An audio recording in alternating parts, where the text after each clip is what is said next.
So I'm just going to give a brief update on the scoping project for offshore oyster aquaculture.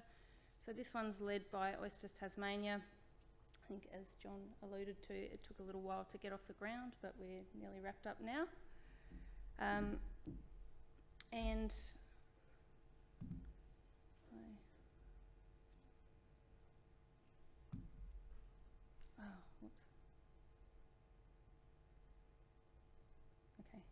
So I'll start with just giving a little detail on Tasmania's oyster industry. So I suppose in the scheme of blue economy, it's quite a small player. We're made up of 48 businesses that range from anywhere from a single operator to about 120 employees, producing about 43 million oysters to the value of $43 million a year. And we're spread around 30 growing areas in Tasmania. So that's including up the northwest, northeast, down the east coast, and a fair bit in the southeast as well. So relating our industry back to blue economy and offshore activities, oysters might seem like a little bit of an odd choice.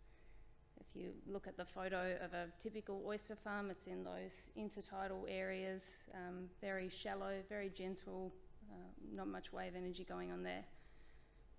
But the reality is that we're unlikely to get access to any more of that intertidal space.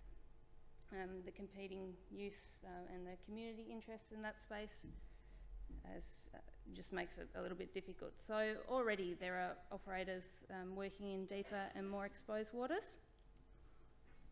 And they do have access to other further deeper exposed leases, but there's a hesitancy to invest in further development, and a lot of that relates back to uncertainty. So the scoping project is actually a really nice fit for our industry to consider relevance to blue economy, but also to look at what are the opportunities and barriers to growth and expansion. So we started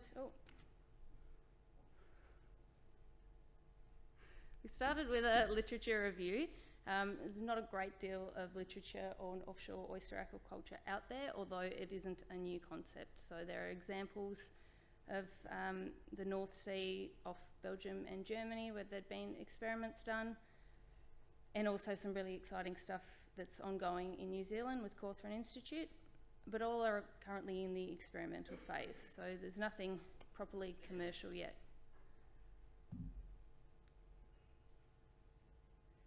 So we took the findings of our review with our project team of scientists, researchers and engineers, and brought the oyster farmers into the discussion. So that was really good ground truthing to some of our assumptions from the review and putting it into context. How does it relate to a local Tasmanian example? So out of our review and discussions, we got to three key areas of project opportunities for our future activities within the blue economy.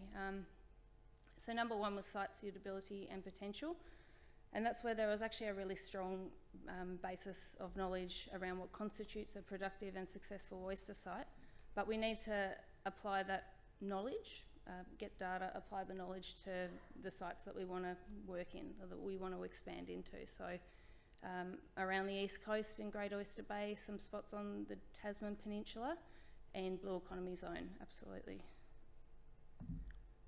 So then experimental design. One big gap in the literature review was what actually constitutes a marketable oyster product. So if we're going to incur greater costs by moving further offshore, we need to be ensuring that the product is going to reach the top market price. A lot of growers will tell you that deep water oysters are they're not as good. So being able to quantify that and being able to measure it is going to go a long way to future work there. That and being able to gather large amounts of data efficiently. Oh, I think I've gone on too far. Okay, so the third category we had was equipment and engineering. So that was a big long list of ideas.